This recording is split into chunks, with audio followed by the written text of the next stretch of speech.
ஆர்மியில புதுசா 3 பேர் சேர்றாங்க. அந்த 3 பேர்ல ஒருத்தவன் பயங்கர கோபக்காரன். எப்ப பார்த்தாலும் எல்லார் கூடயும் சண்டை போட்டுக்கிட்டே இருப்பான். 2வது நபர் ரொம்ப அமைதியான நபர். அவன் யாருக்கிட்டையுமே பேச மாட்டான், எப்போதுமே ஒதுங்கி இருப்பான். அதுக்கப்புறம் 3வதா உள்ள நபர் ரொம்ப ஃப்ரெண்ட்லியான பர்சன். அவர் எல்லார்கிட்டையும் போய் கேஷுவலா பேசிக்கிட்டு இருப்பாரு. அந்த நேரத்துல அங்க உள்ள ஆபீசருக்கு ஒரு இன்ஃபர்மேஷன் கிடைக்குது. அங்க புதுசா ஜாயின் பண்ண 3 பேர்ல ஒரு நபர் டெரரிஸ்ட்னு. சோ அதனால அந்த ஆபீசர் அவங்க 3 பேரோட ஐடி கார்டை வாங்கி செக் பண்றாரு.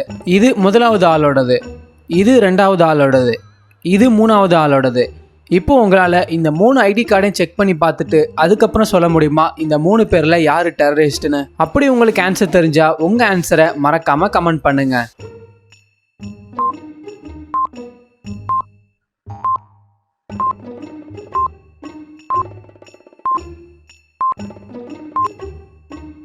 சரி, வாங்க ஆன்சர் என்னன்னு பார்க்கலாம். அந்த ஆபீசர் அந்த 3வதா உள்ள நபரோட ஐடி தான் ஃபேக்கான ஐடி. அவன் தான் டெரரிஸ்ட் கண்டுபிடிச்சிட்டாரு. ஏன்னா அங்க பார்த்தா சிட்டி டெல்லின்னு இருக்கு, ஆனா ஸ்டேட் உத்தரப்பிரதேஷ்னு இருக்கு. டெல்லி ஒரு யூனியன் டெரிட்டரின்னு நமக்கு எல்லாருக்கும் தெரியும். அது எப்படி இன்னொரு ஸ்டேட்டுக்குள்ள வர முடியும்? ஸோ அது ஒரு போலியான ஐடி கார்டு. ஸோ அந்த நபர் டெரரிஸ்ட். பப் ஈயோட ஓனரை யாரோ கொலை செஞ்சுட்டாங்க. இந்த சம்பவம் அங்க பசங்க எல்லாம் விளாண்டுகிட்டு இருக்க நேரம் பார்த்து கொலை பண்ணிருக்காங்க. அந்த பப் ஈயோட ஓனர் கொலையாளியை பார்த்ததுனால அவர் ஒரு க்ளூவை காலண்டர்ல நோட் பண்ணி வைக்கிறாரு. அந்த காலண்டர்ல இந்த நம்பர் எல்லாம் சர்க்கிள் பண்ணி வைக்கிறாரு. இந்த கேஸை இன்வெஸ்டிகேட் பண்ண மெகுல் கிரைம் சீனுக்கு வர்றாரு. கிரைம் சீனுக்கு வந்து அந்த கேலண்டரை கவனிச்சு பாக்குறாரு. அதுக்கப்புறம் யாரு கொலையாளின்னு கண்டுபிடிச்சிட்டாரு. இந்த கேஸ்ல 4 பேரை தான் சந்தேகப்படுறாரு. மேரி, ஜான், ஜேசன், அப்புறம் ஜாக்கஸ். நல்லா யோசிச்சுட்டு அதுக்கப்புறம் சொல்லுங்க, இந்த 4 பேர்ல யாரு பப் ஈயோட ஓனரை கொலை செஞ்சது? அப்படி உங்களுக்கு ஆன்சர் தெரிஞ்சா உங்க ஆன்சரை மறக்காம கமெண்ட் பண்ணுங்க.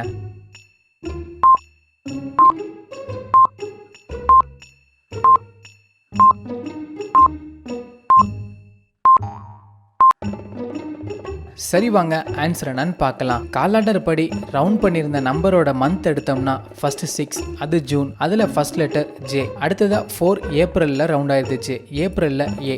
அடுத்ததா 9 செப்டம்பர். செப்டம்பர்ல ஃபர்ஸ்ட் லெட்டர் எஸ். அடுத்ததா 10 அக்டோபர். அக்டோபர்ல ஃபர்ஸ்ட் லெட்டர் ஓ. அடுத்ததா நவம்பர். அடுத்ததா 11 நவம்பர். நவம்பர்ல ஃபர்ஸ்ட் லெட்டர் என்.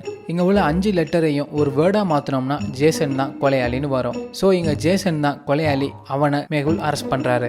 ரமன் ஒரு நாள் காட்டுக்குள்ள போயிட்டு மாட்டிக்கிறான். அவனால வெளியில வர்றதுக்கு வழியை கண்டுபிடிக்க முடியல. அப்ப அவன் வழியை தேடிக்கிட்டு இருக்கிறப்போ அவனுக்கு முன்னாடி 3 வழி தெரியுது. அவனுக்கு முன்னாடி உள்ள 3 கதவுல ஏதோ ஒரு கதவை சரியா சூஸ் பண்ணா அவன் அந்த காட்டை விட்டு தப்பிச்சு போயிடலாம். ஆனா ரமனுக்கு சுத்தர புரியவே இல்ல எந்த கதவு சரியான கதவுன்னு. அப்போ திடீர்னு அவனுக்கு ஒரு க்ளூ கிடைக்குது. க்ளூல என்ன எழுதி இருக்குன்னா, நான் ஒரு ஆட் நம்பர், எனக்கிட்ட இருந்து ஒரு லெட்டரை எடுத்தா நான் ஈவனா மாறிடுவேன். உங்களால சொல்ல முடியுமா நான் என்ன நம்பர்னு? உங்களால இந்த க்ளூவை இன்னொரு தடவை படிச்சு பார்த்துட்டு உங்களால ரமன் இப்போ எப்படி தப்பிச்சு போக முடியும், அதாவது எந்த கதவை சூஸ் பண்ணா அவன் தப்பிச்சு போக முடியும் கண்டுபிடிச்சு உங்களோட ஆன்சரை மறக்காம கமெண்ட் பண்ணுங்க.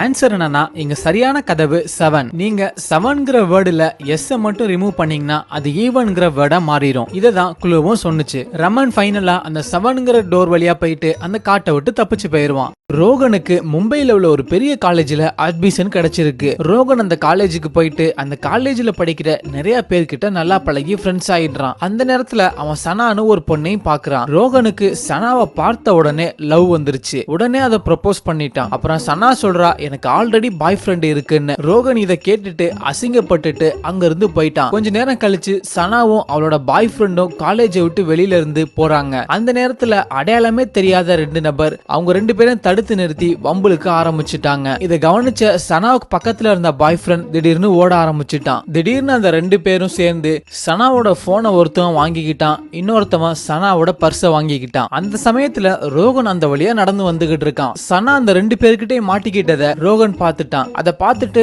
ரோகன் வேகமா அந்த இடத்துக்கு வர்றான். ரோகன் அங்க வந்த உடனே அந்த 2 பேர்கிட்டையும் சண்டை போட்டு அவங்கள அடிச்சு கீழே சாச்சிடுறான். அந்த 2 பேரும் ரோகன் கிட்ட பயங்கரமா அடி வாங்குறாங்க. அப்போ அதுல ஒருத்தவன் சொல்றான், நாங்க இனிமேல் இந்த மாதிரி எந்த ஒரு விஷயத்தையும் செய்ய மாட்டோம். அதுல இன்னொருத்தவன் சொல்றான், ரோகன் ப்ளீஸ் எங்களை அடிக்காத, நாங்க இனிமேல் இந்த மாதிரி செய்யவே மாட்டோம். கத்துறான், கிஞ்சிரான். அதுக்கப்புறம் ரோகன் அடிக்கிறத நிறுத்தி அவங்க 2 பேரையும் ஓட சொல்லிட்டான். அங்க இருந்து 2 பேரும் வேகமா ஓடிட்டாங்க. அதுக்கப்புறம் சனா ரோகனை பார்த்து பயங்கரமா கோவப்படுறா. அப்போ சனா ரோகன் கிட்ட சொல்றா, நீ இனிமேல் என் முகத்திலே முழிக்காத, உன்னை எனக்கு பார்க்கவே பிடிக்கல அப்படின்னு சொல்றா. ஆனா இந்த சமயத்துல ரோகன் தான் சனாவோட உயிரை காப்பாத்தி இருக்கான். ஆனா ஏன் சனா ரோகன் மேல இப்படி கோவப்படுறா? இதுக்கு உங்களுக்கு ஆன்சர் தெரிஞ்சா உங்களோட ஆன்சரை மறக்காம கமெண்ட் பண்ணுங்க.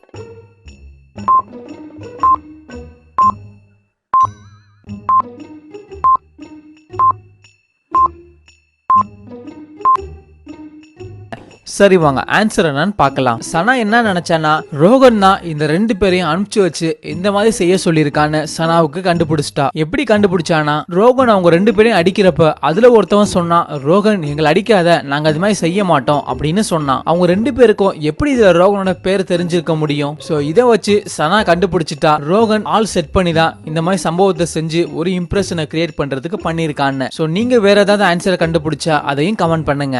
ஒரு மந்திரவாதி ஒரு நாட்டோட ராஜகுமாரியை கூட்டிட்டு வந்து அங்க உள்ள கோட்டையில அடைச்சு வச்சுட்டாங்க. அந்த ராஜகுமாரியை காப்பாத்துறதுக்காண்டி ஒரு ராஜகுமாரன் அங்க வர்றாரு. அந்த நேரத்துல அந்த மந்திரவாதி அங்க இருந்தனால அந்த மந்திரவாதி அந்த ராஜகுமாரனை அவங்களோட மந்திர சக்தியை யூஸ் பண்ணி அந்த ராஜகுமாரனை பயங்கரமா தாக்கிடுறாங்க. அந்த ராஜகுமாரியை காப்பாத்துறதுக்கு மொத்தம் ஒரே ஒரு வழி மட்டும்தான் இருக்கு. அது எப்ப காப்பாத்தணும்னா, அந்த கோட்டையில அந்த மந்திரவாதி இல்லாத நேரம் பார்த்து. அந்த மந்திரவாதி தினமும் அந்த கோட்டையை விட்டு வெளியில போவாங்க. ஆனா அவங்க வெளியில போற டைம் கன்ஃபார்மா தெரியாது. ஒரு நாளைக்கும் ஒரு டைம்ல வெளியில போவாங்க. அந்த நேரத்துல அந்த கோட்டையில இருந்து அங்க உள்ள ராஜகுமாரி ஒரு என்கோடட் மெசேஜ அந்த ராஜகுமாரனுக்கு அனுப்பி வைக்கிறாங்க. அந்த மெசேஜ்ல என்ன கோடு இருக்குன்னா, இன்னைக்கு அந்த மந்திரவாதி எந்த டைம்ல வெளியில போறாங்க அப்படிங்கிற மெசேஜ் அது. உங்களால இந்த மெசேஜை பார்த்து சொல்ல முடியுமா இன்னைக்கு அந்த மந்திரவாதி எத்தனை மணிக்கு வெளியில போவாங்கன்னு? அப்படி உங்களுக்கு ஆன்சர் தெரிஞ்சா உங்க ஆன்சரை மறக்காம கமெண்ட் பண்ணுங்க.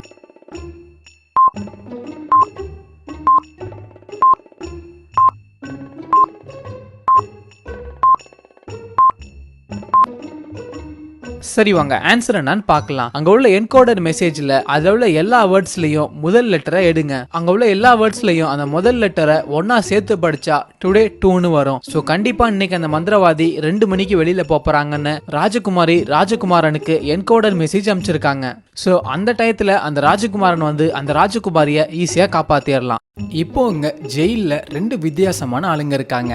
அதுல முதலாவது ஆள் எப்ப பார்த்தாலும் ஜெயில எக்ஸசைஸ் பண்ணிக்கிட்டே இருக்காரு. அதுக்கு அடுத்ததா ரெண்டாவது ஆள் அவருக்கு கிடைக்கிற நேரத்துல ஏதாவது ஒரு புக்ஸ் எப்ப பார்த்தாலும் படிச்சுக்கிட்டே இருக்காரு. இந்த ரெண்டு பேர்ல யாரால ஜெயில சர்வை பண்ண முடியும்? அப்படி உங்களுக்கு ஆன்சர் தெரிஞ்சா உங்க ஆன்சரை மறக்காம கமெண்ட் பண்ணுங்க.